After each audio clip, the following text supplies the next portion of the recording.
Assalamualaikum warahmatullahi wabarakatuh. Kami guru produktif dari SMK Kesehatan Brawijaya Durenan, program keahlian layanan kesehatan, konsentrasi keahlian, layanan penunjang, asisten keperawatan dan caregiving. Perkenalkan, saya Nusnul Bariro, ada dua rekan saya Nus Ayurika, saya Luharista. Let's go! Baik, nanti kita akan membahas tentang deteksi dini tumbuh kembang anak usia balita 1-3 tahun. Baik, di sini saya akan menjelaskan tentang tahapan tumbuh kembang anak usia 1-3 tahun. Biasanya yang kita kenal dengan si penjelajah mungil 1-3 tahun. Baik, dalam pembelajaran kali ini saya akan menyampaikan pada kelas 10 fase E. Untuk elemennya, pertumbuhan dan perkembangan manusia. Capaian pembelajarannya pada akhir fase E mampu memahami fase usia tumbuh kembang manusia dan permasalahannya. Untuk tujuan pembelajaran, yang pertama adalah peserta didik mampu memahami konsep pertumbuhan dan perkembangan anak usia 1-3 tahun. Selanjutnya, nomor 2, peserta didik mampu mengidentifikasi gangguan pertumbuhan dan perkembangan anak usia 1-3 tahun.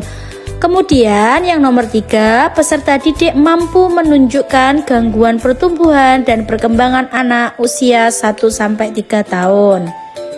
Di sini saya akan menjelaskan tentang usia anak 1-3 tahun.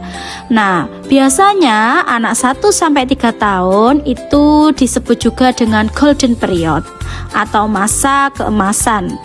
Nah, namun juga dikenal sebagai masa penjelajahan aktif, yang mana pada fase ini pertumbuhan fungsi dari fisiknya itu tidak secepat seperti bayi, namun perkembangan otak, kemudian bahasa, dan kemandirian itu sangat melesat dengan cepat. Pada fase usia 12-18 bulan, hal yang perlu ditekankan adalah langkah pertama dan kata pertama. Nah, contohnya untuk motorik kasarnya pada usia ini yaitu anak mulai berjalan sendiri tanpa berpegangan. Selain itu juga anak mulai bisa membungkuk untuk memungut mainan dan berdiri kembali. Selanjutnya, motorik halusnya bisa kita lihat dari jari jemarinya. Jadi anak itu bisa mulai menumpuk 2-3 balok. Nah, selanjutnya anak itu bisa belajar memegang sendok dan gelas meskipun anak itu masih sering tumpah.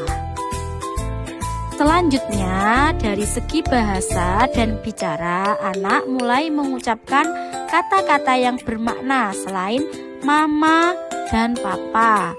Nah, selanjutnya untuk mengerti instruksi sederhana hanya satu langkah. Nah, contohnya misalkan, mama tolong ambil bolanya ma. Nah, misal seperti itu.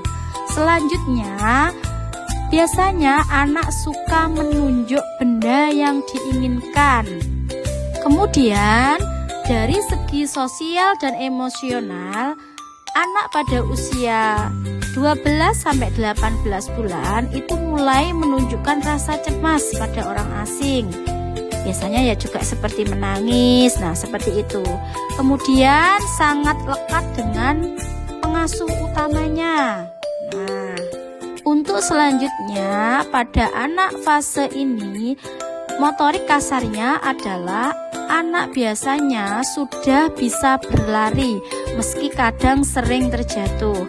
Kemudian anak mulai bisa menaiki tangga dengan berpegangan. Nah, selanjutnya untuk motorik halusnya mampu menumpuk 4-6 balok.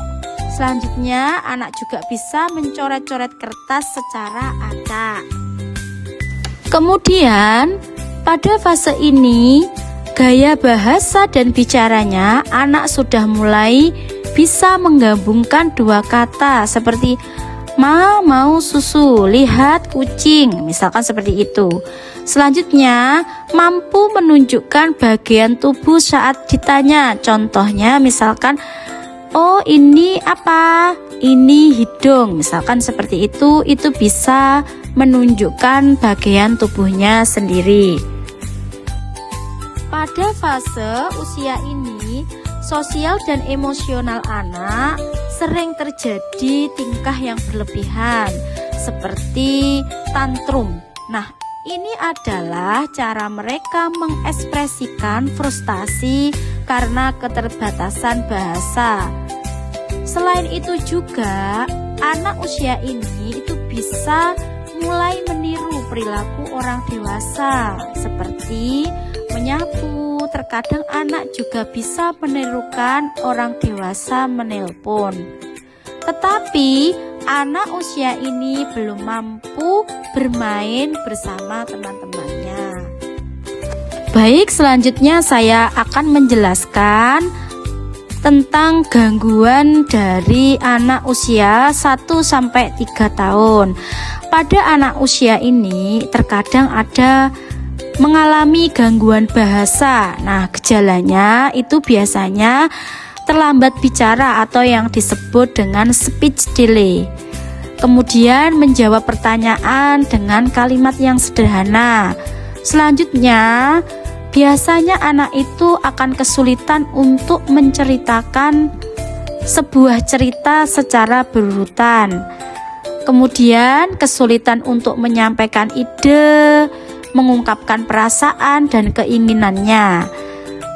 Kemudian sering mengucapkan kata secara berulang-ulang. Kemudian berbicara secara terbata-bata. Selain itu juga, karena anak itu mengalami terlambat bicara atau speech delay, biasanya anak itu mudah stres atau tantrum ya, ketika diajak berbicara atau ketika berusaha untuk menyampaikan ide, perasaan, dan juga keinginannya.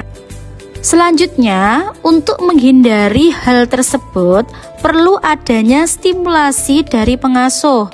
Contohnya, menyediakan mainan yang bisa didorong untuk motorik kasarnya seperti toys. Nah, itu untuk melatih jalan. Kemudian sering-sering membacakan buku yang bergambar, kemudian buku bercerita, serta diajarkan menunjuk nama benda. Kemudian sering melatih anak untuk berbicara. Baik, simak video penerapan stimulasi anak usia 1-3 tahun. Let's go. Halo, selamat pagi. Namanya siapa ini? Kenalin ya. Namanya siapa? Namanya siapa?